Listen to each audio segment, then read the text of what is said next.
really annoying that we only have 45 minutes to do it. I wish we had more, but that's fine. So we'll start a few minutes early. If you are new and you don't know what we are doing a series over this summer on Wednesday nights called Case Studies in Personal Faith to round off our year of personal faith that we've been studying on Sunday morning curriculums. We had to bump it to Wednesday nights to catch up on something. So it's a bunch of logistics that me and Scott are on the same page for, but it doesn't really matter to you. But we're doing it on Wednesday nights. So we're talking about personal faith with members of the congregation we've had. Who have we had so far? Bill and Carolyn, and then you had, unfortunately, myself, and then, fortunately, Scott last week. But tonight, don't look at them so you don't know who it is, so I can introduce them and you'd be surprised. It is the Sadas! If you don't know them, they are formerly known as Alex's parents. Actually, they're currently known as Alex's parents. I don't know why I said formerly. And I guess there's these other two guys named Cole and Landon that they're also parents of. But Mr. Roberto and Miss Becky, I almost combined your names together. They are here tonight to talk to us about professionalism and careers, because we'll get into this a little bit more to talk about what they do for a living, but what it looks like to be a faithful Christian while still having a career, because a lot of people fall short in that and they let their job become their God. So we wanted to bring these two wonderful people in front of you tonight to interview them, to talk about personal faith, but also from the perspective of what it looks like from a professional career. Want us to begin with prayer. Let me, any of you boys want to open us up in prayer? If not, then, Cole, thank you. Cole, would you like to open us up in prayer? Dear God, thank you for this wonderful day that we can gather together and hear from the adults of our congregation. Please help us in the days to come to make choices with you in mind. Please help us to go from here today changed and apply what we learned to our mind. In your son Jesus' Amen. I will mention two things really quick. After class, there's two things that I want you guys to look at and potentially sign. I'll have a get well card for Elliot Haynes. She blew out her knee the other day and she tore it all up on the inside. So I wanted you guys to write a very nice letter to Elliot Haynes and say, I hope you're getting better with your knee, but also tell her that we miss her, because they come to worship on Sundays and we miss them in Bible class. So let Elliot know that we love her, that we miss her, that we hope that she's feeling better. And also, mostly for the girls, there is a little booklet over there that Stacy has gotten for Olivia because she is graduating, but she has chosen not to participate in Senior Sunday because it's just not her thing, and that's okay. But if you want to sign that little booklet over there, say I love you, thank you for being a part of our youth group. Stacy got it as a senior present for her from the youth group. So if you want to go over there and do that, wait till after class. But without further ado, let's get into our personal faith case study interview tonight with Mr. Roberto and Miss Becky. So before we begin, I would like to ask you guys to just tell us a little about yourself. How did you guys meet? How did you become a Christian? How did you get into the line of work that you are in? What line of work are you in? Before we get into some of the questions about personal faith, just tell us a little bit about yourselves. You want to start? Okay, so I'll start with how I became a Christian. So I was not raised in the church. My dad's Catholic, my mom's Protestant. They were not practicing at all. It was actually in 8th grade where a friend of mine from across the street was studying the Bible with a friend of mine up the street, and I just happened to stumble in on their Bible study and said, "What are you guys doing?" And I think it was about 2 weeks later that I was baptized. So I was baptized outside, just on my own. Had to figure out how to get to church after that, right? So I would always catch a ride with them, so that I feel like my journey is more personal than being raised in the church. So ended up going to Stillwater for engineering, and that's where I met Becky. You want to talk about how you were raised? Yeah, so I was raised in the church, and my dad's an elder at the Southern Oaks Church of Christ in Chickasha. And my parents were always, my mom always had her Bible open. My dad always had his Bible open. When we had questions about things, they we would go to scripture over that. So that was I'm very, very fortunate in that aspect. And I went to Oklahoma State University and met Roberto there. We met at church. So. Wait, I have a question. Becky, what did you study? Becky, what did you study when you were in My degree, my undergrad degree is in hotel restaurant administration. So technically, it's a hospitality degree, and I did do a study abroad program in Switzerland in culinary school. I love when I have a stressful day. I come home and kick. Yesterday was a really rough day, and I called Aubrey. I was like, I need you to go to the store. I just need to make dinner. It's just, I feel like when things. Cooking is science, and it always turns out the way that if you follow, if you know what you're doing, you put it together, it always works. So when your day is falling apart, I'll make cinnamon rolls because that is a science experiment. Does not work like that for me. Does not work like that for me. Also, to be clear, Roberto is not an engineer. Roberto is not an engineer. Yes, Yeah. tell us Yeah. about, Yeah, because you both went to Oklahoma So- State for something that you are not. yeah, and I think that's doing. really common, right? So like my degree is a hospitality degree, and I loved it. I absolutely loved my degree. I loved working in restaurants, and it was super, super fun. And then I had Alex, and the restaurant life is really, really difficult because I would get to work at 7 a.m. and really supposed to get off at 4, but then you do the dinner phase, and I get home at 11 and get back at 7 a.m. in the morning. And I did not work at a breakfast restaurant. That is what time we had to be there to start making sauces and stuff. So, I mean, it was like a super long day, and I got pregnant with Alex, and I was like, this is not, I'm not going to be able to be a mom and have this job. So luckily, I was fortunate enough to be able to stay home with the boys when they were small, and I worked different jobs here and there. I worked for the catering department of Oklahoma City University for a little bit when Alex was a baby, and he went to an in-home daycare for a while, and we did some things like that. But ultimately, when the boys were bigger, I got into it. Real estate was a really good fit for me. I was not getting into what I thought, but truly the Lord led me to something that, my career, and we'll talk about this later, but my career has been part of my Christian walk, and it has been very much a way for me to be hands and feet and serve people, particularly the way that we serve people.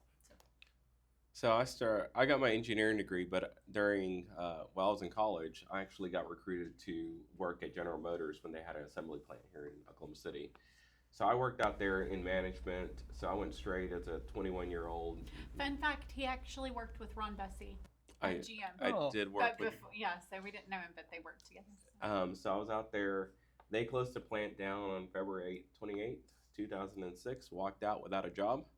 I And was pregnant with Landon. pregnant with Landon, had Alex, and I'm trying to figure out what we're gonna do. And interviewed, got several job offers, ended up going to Tulsa. Ultimately, I worked for a company called Spirit Air Systems, doing management up there also, and working 7 days a week up to at one point. And what really hit home, it was in the summer of 2008. We were getting ready for church one morning, and Becky told us the story about Alex. Told me the story about Alex that morning was laughing at the foot of our bed, and that when Becky asked him why he was laughing, he says, "Well, Daddy is sleeping in your bed." He didn't realize that Roberto lived at our house. So he just thought I was a Because visitor. Roberto was working so much. So the way that Roberto's schedule was, he was working 7 days a week, and he would come home. He was typically on first shift, which meant he would go to work super, super early in the morning and come home around 2 or so in the afternoon.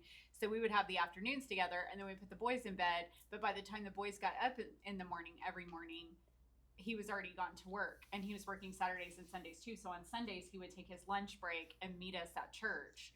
So Alex, as he had to have been 3 or 4 at that point, didn't realize that his dad actually lived at our house. And so he thought it was hilarious that he came into our bedroom really super early in the morning, and Roberto was, clearly there because he did live at our house.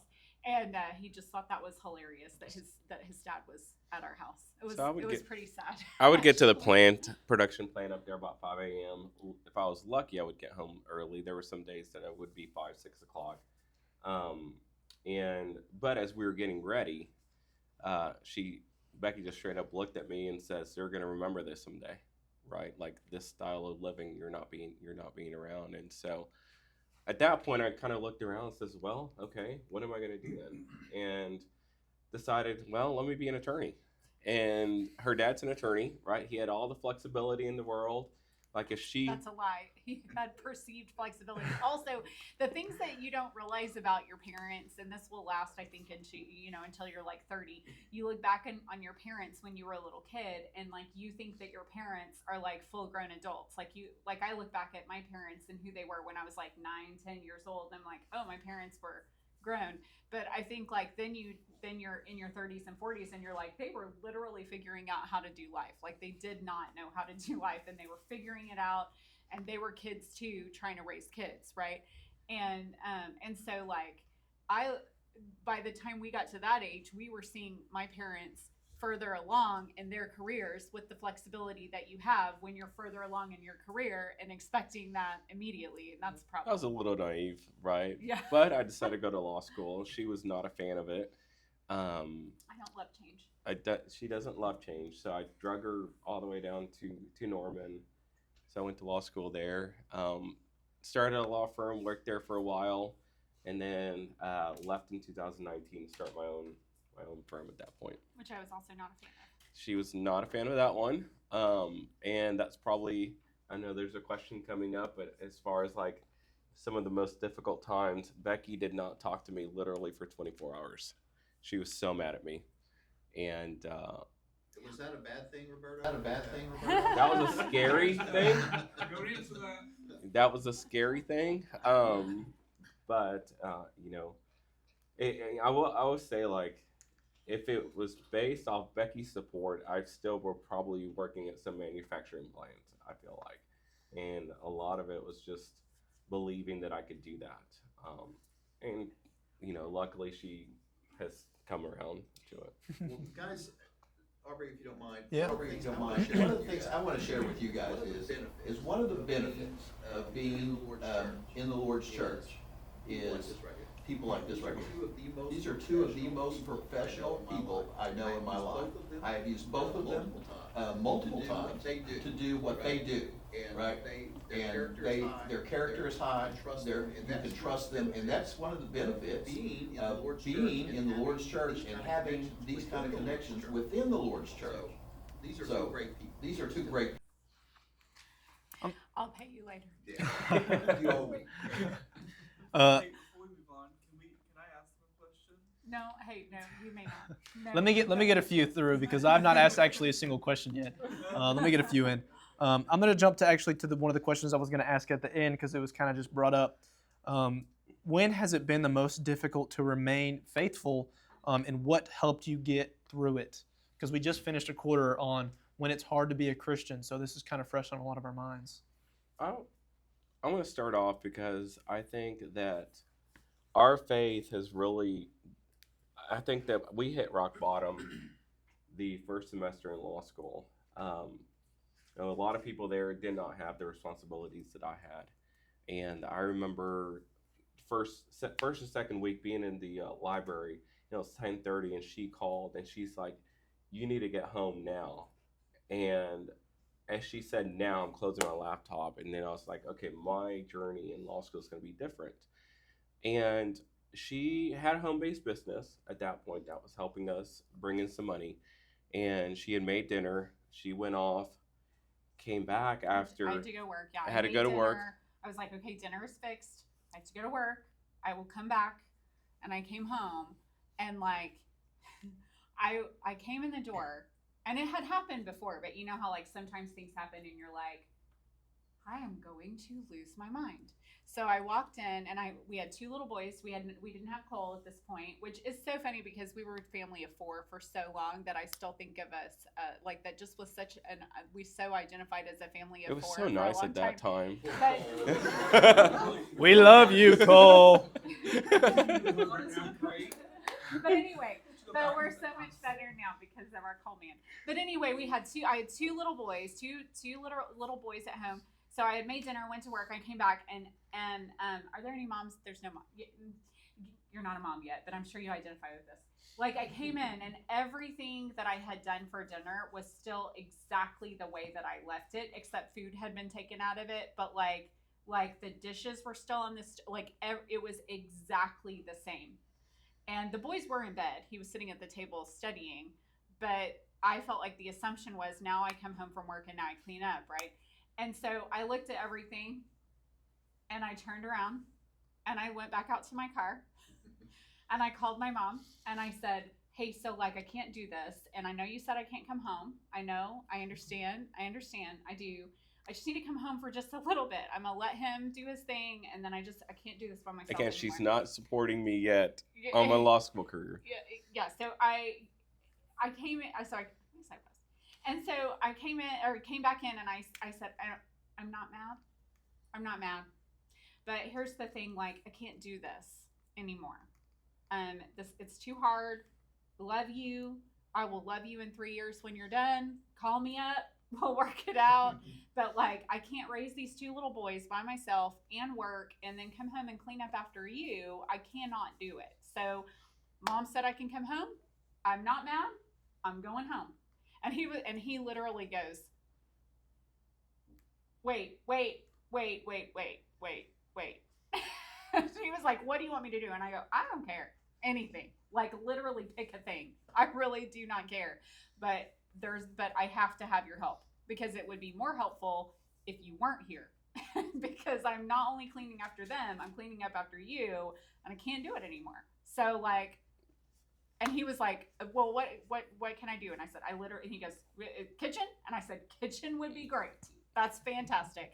And to this day, he really keeps the kitchen pretty, I mean, like he really does. Now we have children that are big enough to do it, at that point, it was like literally my promise to God is what's keeping me here at this point, right? And so, I knew then that for me, I mean, life is a roller coaster, and there are times where like that's the only thing that keeps us together is like that promise to God. Yeah, and I think that's a good thing to remember too, because when we decided to get married, he said, because I'm like starry-eyed teenage girl, like, yes, we're gonna get married and I love him forever, because you don't think about all of like the life, you know what I mean? Like the fact that like life, and it's just frustrating and you choose somebody. But he was like, now listen, I do not want to get a divorce ever. Like, I don't want to get a divorce. I'm telling you, it's not an option. Never, ever, ever is divorce an option. And if you cannot agree to that, then I don't think this is going to work. And so I was like, of course, why would I ever want to get divorced? Like, I love you so much. And I do. I do love him so much. He's a blessing to me. And because of that promise that we made to each other, yes, we got married, but we also made that decision before things got hard that is what we were going to do, because you have to have that promise to each other and to God, and know that like, I didn't just promise you I was going to stay. I also promised God I was going to stay. And so there were times where I'm like, listen, I'm still here because I promised God I would be here. And there are like, it doesn't matter how good your relationship is. It doesn't matter how good your marriage is. Like the enemy throws things at you, and life is hard, and the emotional feelings of love don't last. Like the chemistry and things that God creates in you as a human, to bond with your mate, like those things, you don't feel them all the time. And so those times when you don't feel them, you have to choose them, and choosing them is incredibly hard, and like literally sometimes makes you hate your life. Like I'm not kidding. Like it is not something to take lightly. Literally, it is hard, and you have to sit there and say, I'm doing this because I promised God, and this is my journey.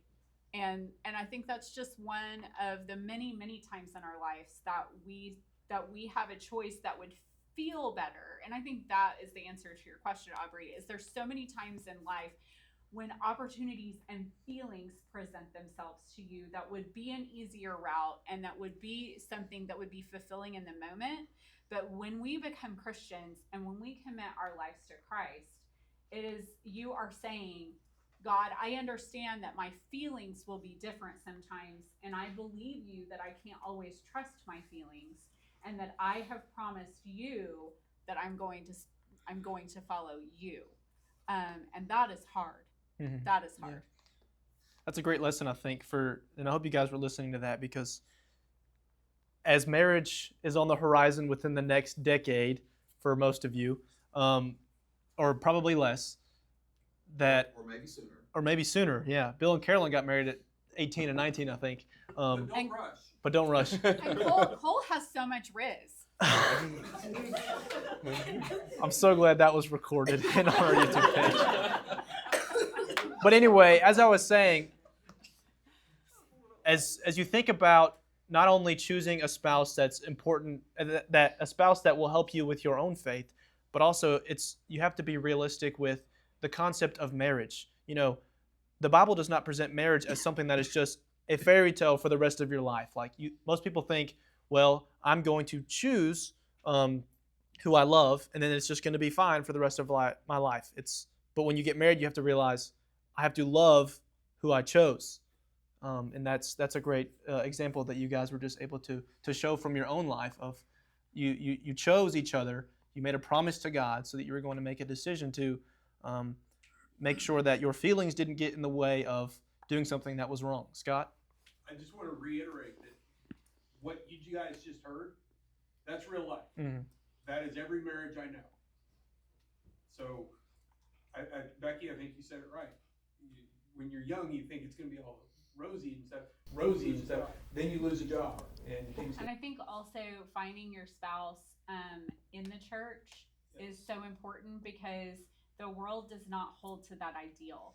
And one person can't hold a marriage together. Two people have to be able to hold a marriage together. And that is how God created us. And if you want your children to grow up going to Time Travelers, and you want your children to seek answers in God's word and not from the world, then both spouses have to be committed to that. Because just like if you're standing on a chair and you're trying to pull somebody up, it's way easier for the person on the floor to pull you down, right?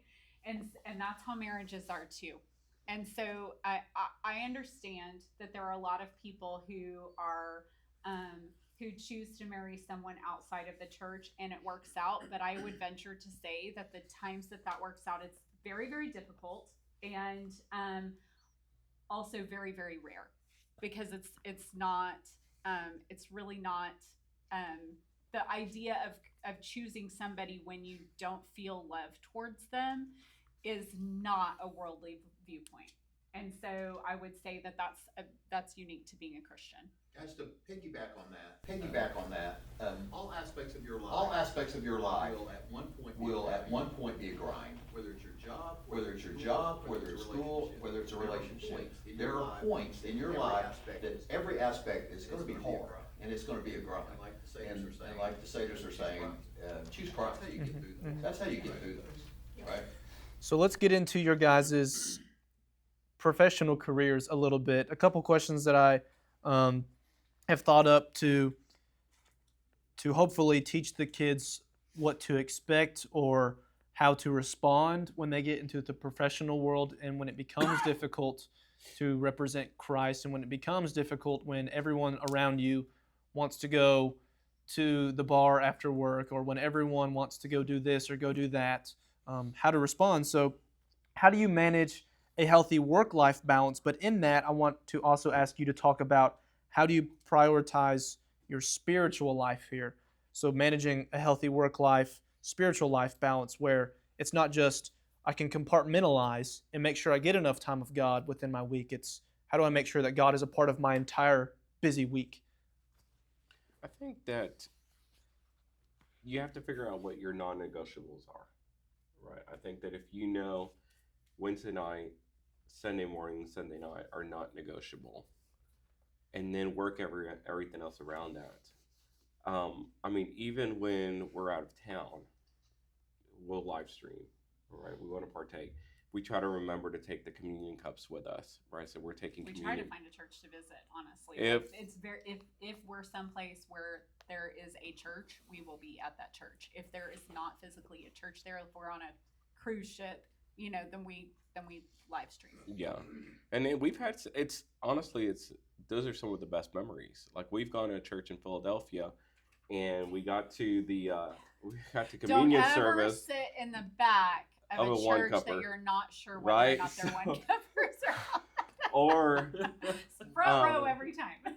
in London, same thing. I mean, it's just and it's good to experience other people and see how they do things, right? You get so accustomed to the way that you do things here, so I think you figure out what that is not negotiable. But I think even during the week too, Mhm. like even during the week, like you make your decisions before a decision needs to be made, and that's the thought, right? Like if you wait until you're in the moment to decide what you're gonna do, then I think you're setting yourself up for failure. But when you decide beforehand, I mean, how many times okay, like if you find yourself in a situation that you haven't played out in your mind, that like how it's going to go, and you haven't made a decision beforehand and you just follow your feelings, again, we know that God says that we can't trust our feelings, and that's peer pressure, and that's frankly hormones. Like I'm sure y'all talk a lot about that in here because that's the high school room.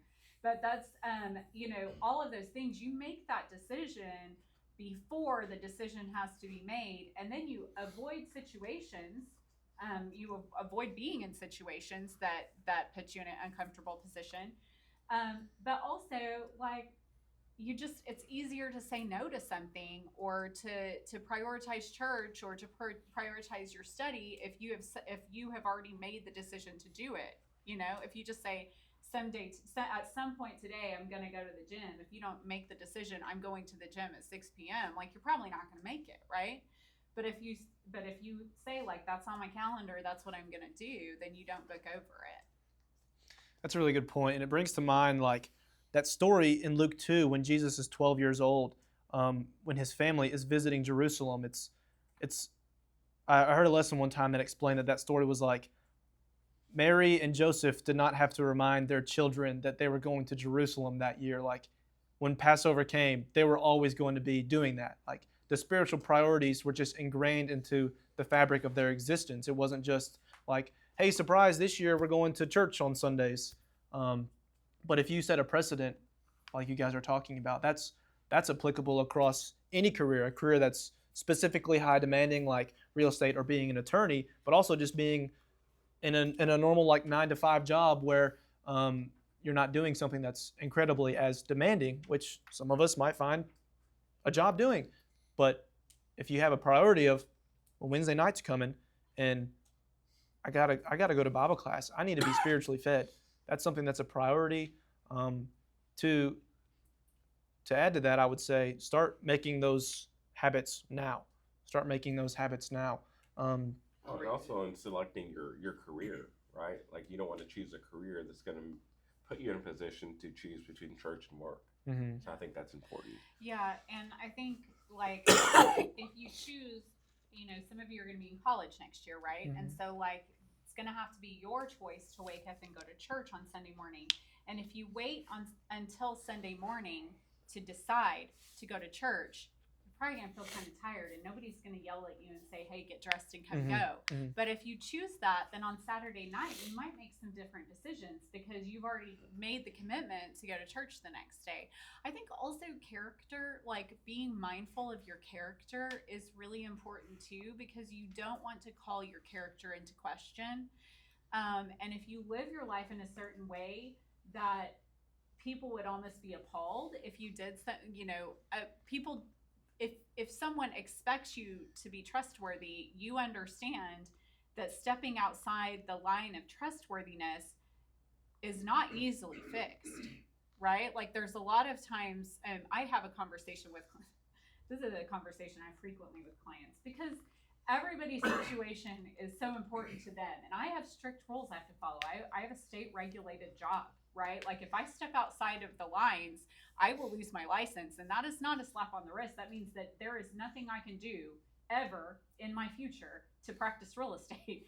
And so I have strict rules that I have to follow as a fiduciary, right? And so people will ask me to do things, and I have had several times a conversation like, I love you, I think you're great, and I want good things for you, But I really like having my job more. So like, I'm not going to step outside of the lines for this one circumstance because I would prefer to continue to have my career. And so just like trustworthiness and character is a big part of that as well. And knowing that like the long-term effects on your life, on your decisions. And that's really hard. I mean, what they say your frontal lobe develops when you're 25. I mean, and so being able to connect the dots with my decisions today and how they affect my future, probably not there. So like trust your parents, right? But like don't destroy your own character by the decisions that you make. So guys, Becky made this point a minute ago, but let me give you a brief illustration. If you decide, hey, I'm not drinking alcohol, and then alcohol shows up in front of you, or you were tempted in college to go out and have alcohol, you've already made up your mind. The temptation is less. Because you have already set a standard, right? And that doesn't just go for alcohol. But like Becky said, you make up your mind now, I'm not drinking alcohol. So when alcohol comes into the picture, you don't have a decision to make. Same way with going to church. I'm going to church on Sunday. So when I'm tired and I'm sleepy, I'm still going to get up and go to church.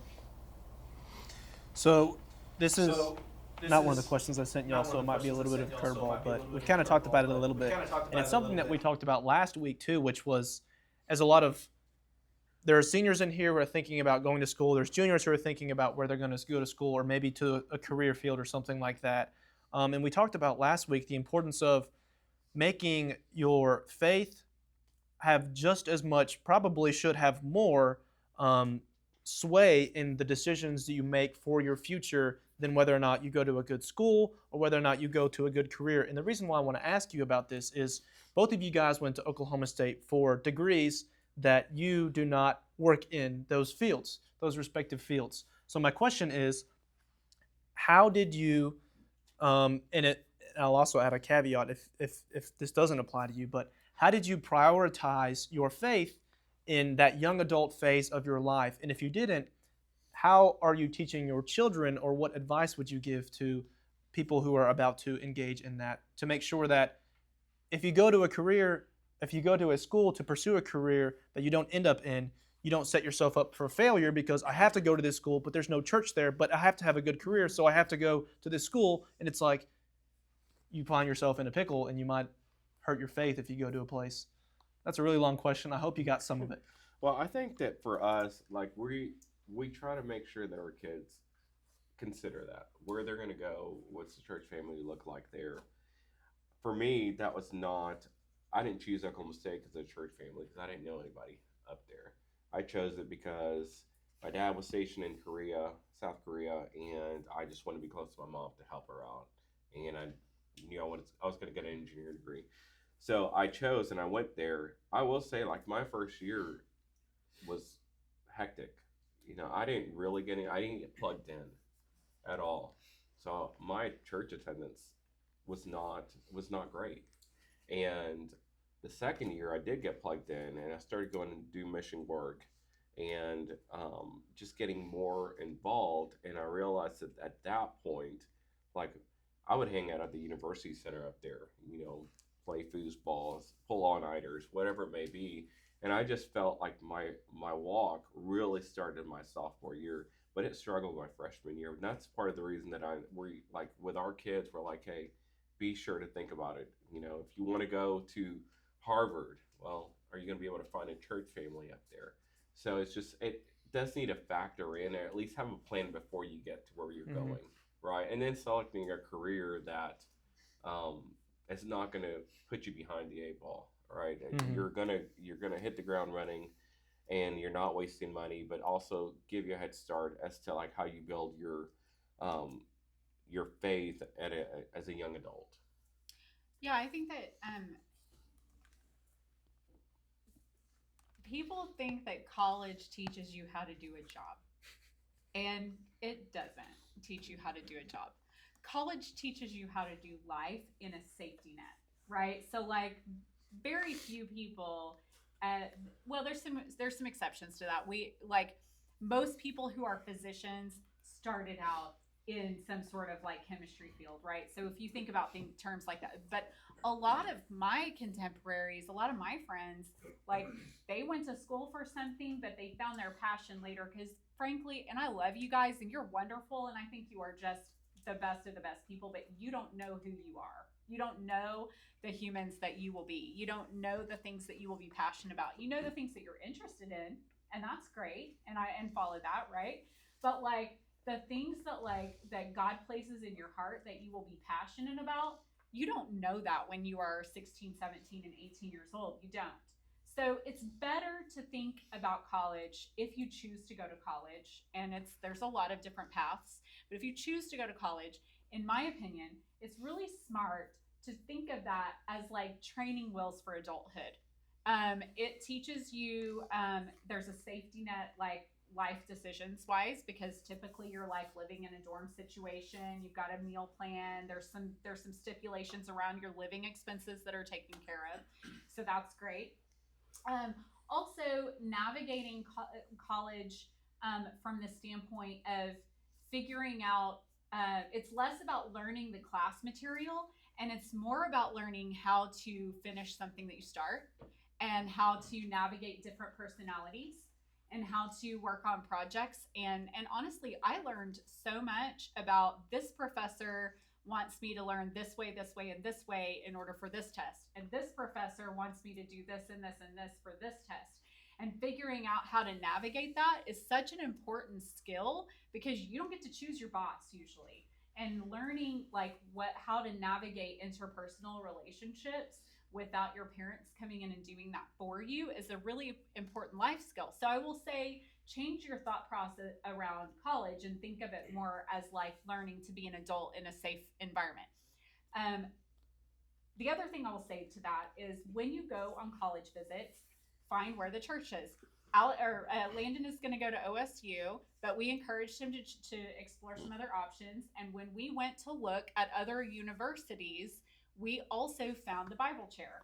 We also found where is the church and what are they doing and how involved are they? Do they have programs all the time? And that was just as important to us for him than like the college itself. Like, is there some place for him to worship? Yeah. It was important to us, maybe not necessarily him, but But I will say, but it's such a good life skill because like you don't know where you're going to work for your job. So you go through college and you go interview places. Well, when you go interview places, also find where's the church. Is there a church family there? Right? Because I think that's an important part of where you're going to plant yourself and learning how to be a visitor at church. And equally as important is the size of the group, because the larger the size, the more women to choose from. So I could tell from the way his nose was going. I was like, I don't know what you're doing, but He's not wrong. oh, That's man. funny. And it's vice versa. Or too. yeah, a guy. Yeah, I you was can find a not guy worried. if you're a lady. I was not worried about that. Last question I'll ask, and then I'll open it up for some people to ask questions if you teens have any. Is this relates to one of the questions that I sent you guys? But Roberto, you mentioned that it's important to not choose a career that would make it basically impossible to be a Christian. Talk to us a little bit about what that might look like and how to navigate that with wisdom as a lot of these teens are thinking about careers. you know, it's whether it's a career or whatever job you take, or if you have a business. And look, it took me a while to get there, right? I worked a lot of hours. 60, 70, 80-hour weeks were not uncommon before I was an attorney. And sometimes we still work a lot, but now I have the flexibility to be able to say, I've got to stop what I'm doing. I'm going to go to church, right? My choice to be an attorney has now, that dream of having the flexibility has come to fruition because I was so purposeful about the way that I wanted to craft my law firm, right? I have a team that I manage that allows me to do things, go for work out of town, and at some point it's to do mission work. But it's taken me a while to get there. But up to that point, I was still able to prioritize church and still do the things that we wanted to do here. And so I just think that as you choose a career, just be very purposeful and maybe talk to some people who are in that career to say, how, will it affect you, right? I worked at GM, right? There's a lot of people that I worked with that I managed. You know, I had 40 people groups that I was managing at one point. They weren't all Christians, right? Is that environment going to suck me down? Like Becky said, are they going to bring me down, or am I going to be able to stand up to keep my faith? So I think that where you work, be sure to just put that as a factor. If you feel like you're not strong enough to overcome the world and the temptations and everything that's going to get thrown at you, then maybe you need to select a different type of job. So I think that's just being purposeful about that. Does anyone have any thoughts, any questions for them? And if you don't, then I'm sure Landon will have 50 for us. I think so. And one of the questions I think that you had was talking about how do you portray the life, be Christ-like. Right. I think that it's important to know that people are always watching, right? I went to college, and despite the fact that I was still, by that point I was 4 or 5 years into my walk.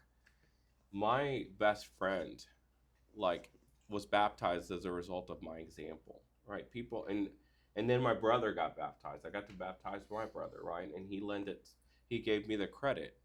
And I give credit to God. I was able to live my life that looked different, right? And I think that's and people notice. People notice that. And I don't know how many times I had, how many times people have said, I realize that you're a Christian, or they'll say something, they'll say a curse word, and they'll look at me and say, I'm sorry, right? Because that's just not part of my language.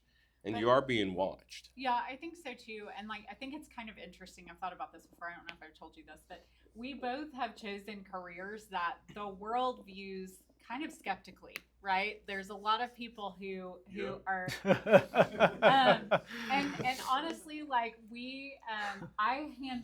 I handle people's very, very large financial transactions. I manage those for them, and there are people in my field that can sway things a certain direction to benefit themselves, right? Because anytime you're working in a high liability field, the pay is not terrible, right? And so because you have a lot of fiduciary responsibilities, I have a lot of liability that I carry for people, right? And Roberto does too. I mean, we handle major decisions for people and manage those, and we are tasked with being selfless in that. We are supposed to remove our motives from those decisions that people are making. And because our faith is in God and not in I'll say it's not a hard decision for me, because I answer to somebody higher, right? What I'm able to buy tomorrow is not I don't get to take that with me, right? And so I truly, because of how deeply ingrained my faith is, I would not be able to go to sleep at night if I were encouraging people to make decisions that would positively impact me but negatively impact them. And so I think we need people like that in our fields. We need good people in our fields that can be trusted with helping people navigate. I've decided that my major passion and gift is helping seniors and their families. And it has been such a blessing to me, because that demographic is taken advantage of all the time. And being able to stand up in front of a room and promise them that I won't let them be taken advantage of, that is part of my Christian walk. I've chosen a career where I can be living out my faith by taking care of widows. And I'm so thankful for that opportunity, and we need good people who are doing things like that. Becky and Roberto are in fields where people cheat other people. So Becky's being too nice. And Roberto's being too nice to say it. In real estate or as an attorney, you can cheat other people for money. And what they're talking And about. what they're talking about is their Christian integrity will not allow them to even think that thought. Makes sense. Make sense? I think that one of the other questions, like, what do you love about your church? Yeah, And let's talk about that because I do love Because This will be our last one. Okay. because I think that when I come here, I realize that a lot of people say everything's good, but deep down inside, like, we are all broken, and we all fail, and we we pick ourselves up every time. I mean, everyone here gets to see the good things, right? My kids get to see the bad things. Like, I'm not a Christian. I don't always 100% of the time. I fail a lot, and I mess up a lot. But thank goodness that I get to come to church This is our and ask family, and these are our people, yeah. and these are our, these are the people that will hug us when we need hugs, and will allow us to hug them when they need hugs. I And mean, I can't pass Vicky Denman without Vicky, giving. I know, right? I know. So I've got to Yeah. give him a So hug. this is your family. This is your family, and that's what I love about the church. Yep. Well, thank you guys so much for coming in here tonight to share with us about your story, about your successes, your failures, as an example to the teens. I'm thankful for you guys and the work that you do, and I'm thankful both of your boys that they get to be in this youth group with us. We love them, and if you guys have any more questions that you want to talk to them, talk to them Landon, did you have a after. question? Oh, I wanted you to talk about some of your first date ideas with Mom. We're out of time. Oh, Look at that. look at that. Look at All All right. Hey guys, be sure to come sign this card for Elliot, and also girls, if you want to sign something over there for Olivia, then do that. Love you guys. Thank you guys. Tell them thank you. Go talk to them. They're awesome.